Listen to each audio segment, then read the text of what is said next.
अगर आप हमारे चैनल पर नए हैं तो हमारे चैनल को अभी सब्सक्राइब कर लें और साथ वाले बेल के आइकन पर क्लिक करके नई आने वाली वीडियो की नोटिफिकेशन बर वक्त हासिल करें। आपके इस जलसे में आने के वक्त पटना से हम निकले थे, असर का वक्त हुआ, एक छोटा सा गांव, मस्जिद नजर आई तो वहां चले।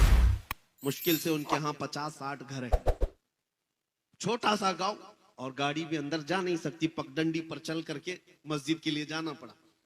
खेतियों में से गुजरते हुए मस्जिद के लिए गए। मैं क्यों बता रहा, मस्जिद में गए, हम तो ये सोचते थे कौन इस गैर मारूफ इलाके में पहचानता है, लेकिन हर घर से लोग वहां पर आए और मुझसे मुसाफा करते हुए नारे लगाने लगे। छोटा सा गांव था। मैंने पूछा पहचानते हो? कहा आप पहचानते नहीं, रोज सुनते हैं आपको। अब जो नारे लग रहे थे, मुझे इस बात का ये नहीं है कि मुझे लोग पहचानते हैं। छोटी सी बस्ती है, बनियान लुंगी पहने हुए लोग हैं, लेकिन वहां नारे जो लग रहे हैं मसलके आला हजरत और ताजुश शरिया। उस दिन ये एहसास हुआ कि मेरे अजीजों, वो एक छोटी सी बस्ती है, छोटी सी बस्ती, इनमें से कौन है जो आला हजरत को देखा हुआ है? कोई नहीं है, कोई नहीं उनके जमाने का। और उस बस्ती में, उस छोटे से गांव में गया कौन है आला हजरत को सिखाने के लिए, आला हजरत की मोहब्बत डालने के लिए? उलमा कहां जाते हैं? बहुत कम। उस बस्ती में तो हमने देखा कि कोई है ही नहीं, छोटा सा गांव है। ये एक मिसाल दे रहा हूं, ऐसे 1000 गांव है, हर गांव से ये आवाज आती है मसलके आला हजरत, इश्क मोहब्बत, इश्क मोहब्बत। ये आवाजें क्यों आती हैं जानते हो? यही मेरा जुमला याद रख लो, उनकी बात करो, हर दिल पे राज करो। आला हजरत अपने घर का कसीदा नहीं पढ़ते थे, अपने बाप दादाओं की तारीफ नहीं करते।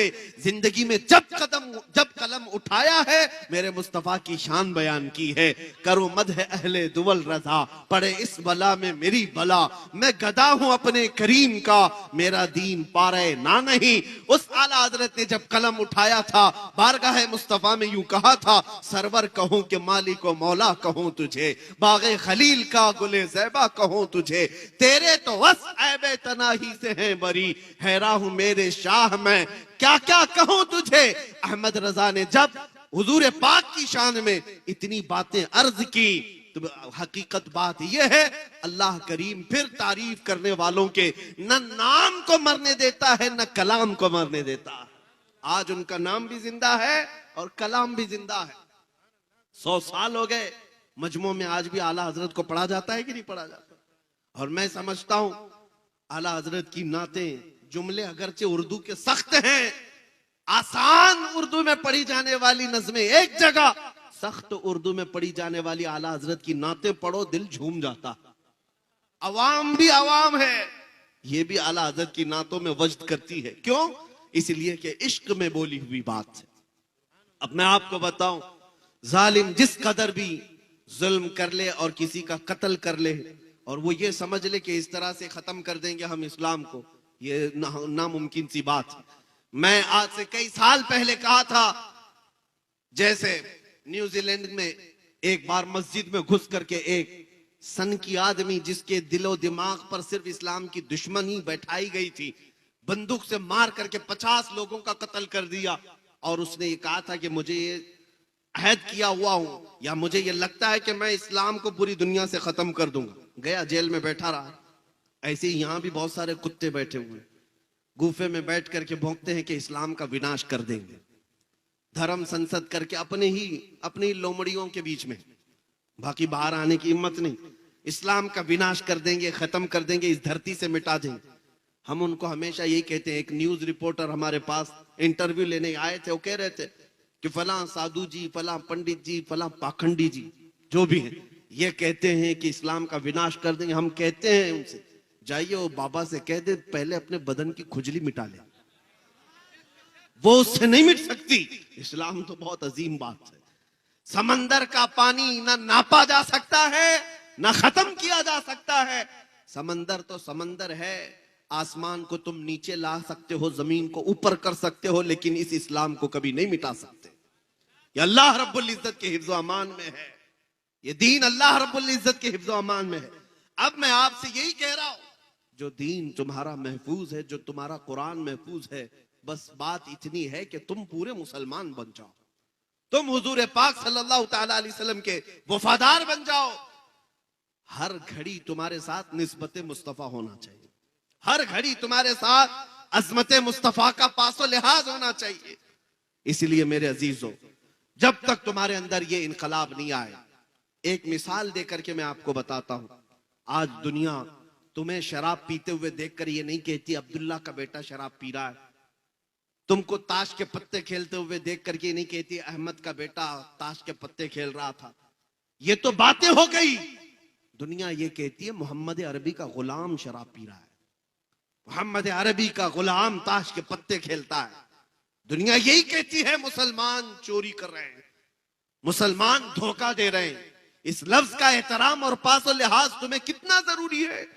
तुम्हारे अखलाक सबसे बुलंद होने चाहिए। तुम इस धरती पर, इस जमीन पर खैर उम्मत बनाए गए हो, सबसे बेहतरीन उम्मत बनाए गए हो। तुम अगर दिन भर गाने सुनते हुए नाचते हुए गुजारोगे तो तुम्हारे दिलों में निफाक ही तो पैदा होगा। मुहद्दिसीन फरमाते हैं जो कसरत से गाने सुनता है वो मुनाफिकत की तरफ जाता है, उसके दिल में कुफ्र आने लगता है। और एक रिवायत ये है जो कसरत से गाने सुनता है वो जिना की तरफ जाता है। ये बेहयाइयां और बदकारियां यूं ही नहीं आती। मैं आपको क्यों कह रहा हूं ये गाने वगैरह सुनना छोड़ दो, तुम्हारे दिलों के अंदर सिर्फ निफाक और डर पैदा होता रहेगा। तुमको अगर सुनना है तो अजमत इस्लाम के तराने सुनो, मेरे मुस्तफा की नाते सुनो। दिल में ईमान रोशन होता है, दिल के अंदर मजबूती आती है और तुम इस तरह बुज़दिली की जिंदगी नहीं गुजारोगे, तुम जमे हुए पहाड़ों की तरह बन जाओगे। आज पास और लिहाज करना भी छोड़ दिया है मुसलमानों ने, जिसकी वजह से लोग तुम्हें तख्ते मश्क बनाए हुए हैं। इनको पता है ये हैं करोड़ों की तादाद में, लेकिन इनकी तरफ से अब जवाब नहीं आएगा। इसीलिए देखो जिसको चाहे जंगल राज में शूट करके मार दिया जाता है। क्यों ऐसे हालात पैदा हो गए, क्यों इतनी हिम्मतें बढ़ गई? उसकी वजह यही है कि गुलाम मुस्तफा की बात तो ये थी कि इनको छेड़ना तो दूर की बात, इनके किसी बच्चे को भी कोई हाथ नहीं लगाता था। उनको पता था कि ये मोहम्मद अरबी के शेर हैं, ये निकलेंगे अपने यहां से तो लोगों का जीना हराम कर रखेंगे। दुनिया खौफ रखती थी, लेकिन तुम्हें तोड़ दिया गया है, फोड़ दिया गया है। चाहे जितने भी हालात बुरे हों, लेकिन मैं एक बात आपके सामने फिर से कह रहा हूं, तुम्हारे साथ सब कुछ हो गया हो, जुल्म हो गया हो, सब कुछ खो गया हो, सब कुछ छिन गया हो, लेकिन सीने में मोहब्बत मुस्तफा का सौदा कभी मत करना। ये एक दौलत अपने साथ रखो। अपने बच्चों को भी इतना पिलाओ, इतना पिलाओ कि बच्चों से, औरतों से भी मैं कहूंगा, माओं से भी, कि बच्चों को दूध पिलाओ तो ये कह करके नहीं कि बेटा तू बड़ा होगा मुझे ये कमा कर देगा, वो कमा कर देगा। माएं बचपन में बच्चों को ये तरबियत दे कि बेटा मैंने तुझे अजमत मुस्तफा के लिए पाला है, और फिर देखना कि वो तुम्हारी भी कितनी अजमत का एहतराम करता है। जिसको तुमने अल्लाह उसके रसूल की मोहब्बत में पाला वो तुम्हारी अजमत और एहतराम का भी पासो लिहाज रखता है।